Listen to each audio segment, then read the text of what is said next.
Hello Exiles, and today I'm going to be giving you a quick update and a quick rundown TLDR from the new interview that has just been completed with Talkative Tri, and Jonathan managed to give us quite a bit of information from all of the interviews, and he has been quite busy in all of the interviews he's been doing quite recently. He had one the other day with Gazzy and Darth Microtransactions, and then today he's done one with Talkative Tri, and I'm sure it won't be the last. Before we get there, I just want to say thank you for everyone that has subscribed to my channel over the last few days. The praise has been phenomenal. I appreciate it.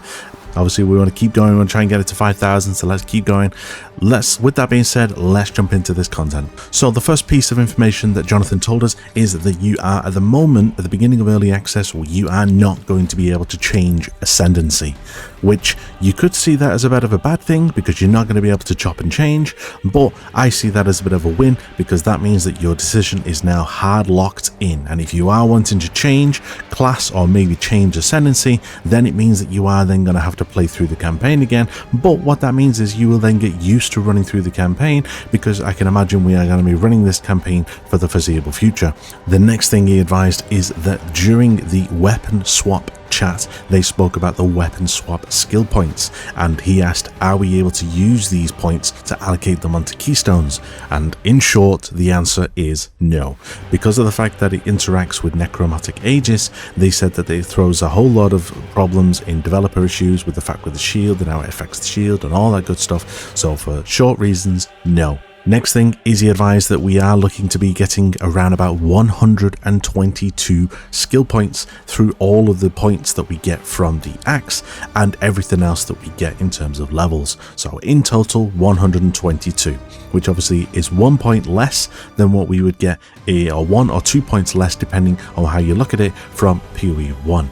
The next thing he discusses was Overflow. He discussed the Overflow mechanic that keeps being seen on uniques and on ascendancies, and the way that he basically explained it is that you are able to overcap that resource by double. So if you are wanting to overflow your life or overflow your energy shield, you are able to basically double that essence or double that resource. So whether you have 2,000 life, you would be able to overflow that to 4,000.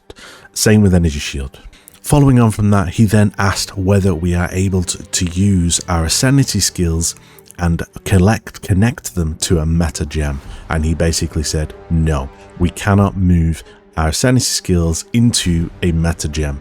So that is obviously a bit of a change. However, he did say that we are able to use multiple meta gems at the same time because there is a spirit cost that is surrounding that. So as long as you can navigate around that, then you could use multiple cast on ignites, cast on shock, all that type of good stuff from meta gems. In terms of monsters and one-shots, he also does go on to say that there is a potential that in early access that there may still be some cases where we may still get one-shot. He named an example where someone had typed in the wrong number, a bit of a typo, and it's just a case that we may just have to deal with it and they will fix it if it comes up.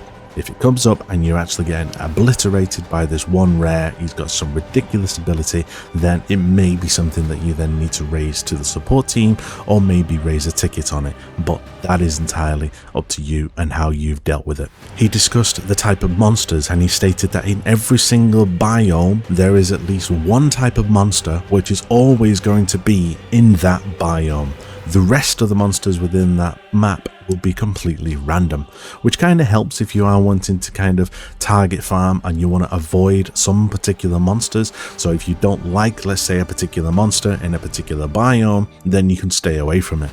He also discussed tiers of items and the fact that there is 5 tiers of items in terms of the end game bosses. And he starts his tier from 0. So 0, 1 all the way up to tier 4. i.e. 0, 1, 2, 3 and 4. That is your 5 tiers of gear that can drop. Obviously, the highest tier of tier 4 would be the best for item drops, and what I think he did then say is that once you have identified it, that tier element will then disappear off the actual name. So it will no longer say tier 4 and you will just have the item name, just because that is just to kind of link it with how the item rolls. Another big win that he did discuss is rare monsters had now been specifically designed to be rare. So you won't get some boring slow zombie just walking towards you that's rare, that does no damage until it gets close to you. You are potentially going to have specific monsters designed to be rare that has fun modifiers and some dangerous modifiers. That is a big change. That is something that's completely different to what we have currently in PoE 1, and he stated as well that they have specifically designed monsters to be rare and other monsters to not be rare because they just don't fit in being rare. Like, why would this snail want to be a rare? Does that make sense?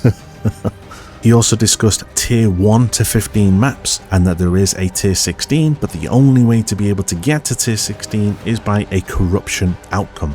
So you would have to corrupt your waystone, at which point then it gives a +1 to the level, and obviously then it goes from tier 15 to tier 16. So tier 16 maps are still in the game, or tier 16 waystones, however you want to name it, but they are still there.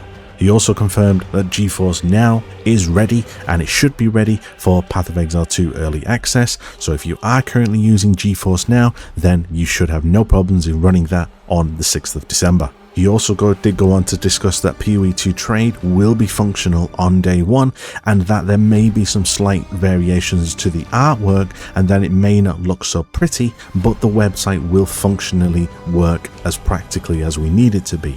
It just won't maybe show the exact name or the exact picture of the gem that we want, but the name will be there and the level will be there. So basically all the basic information that we need, but all of the artwork may not be pulled through to the site as of yet. But it is a bit of a win that we are going to have the trade site operational on day 1. He also discussed that boss drops are going to be going into the game for Cruel. So there are some items that you will be dropped in Acts 1 to 3 that are permanent buffs. An example of this is the Crone Witch that you have to kill in the second zone. She drops a book that gives you 10% cold resistance.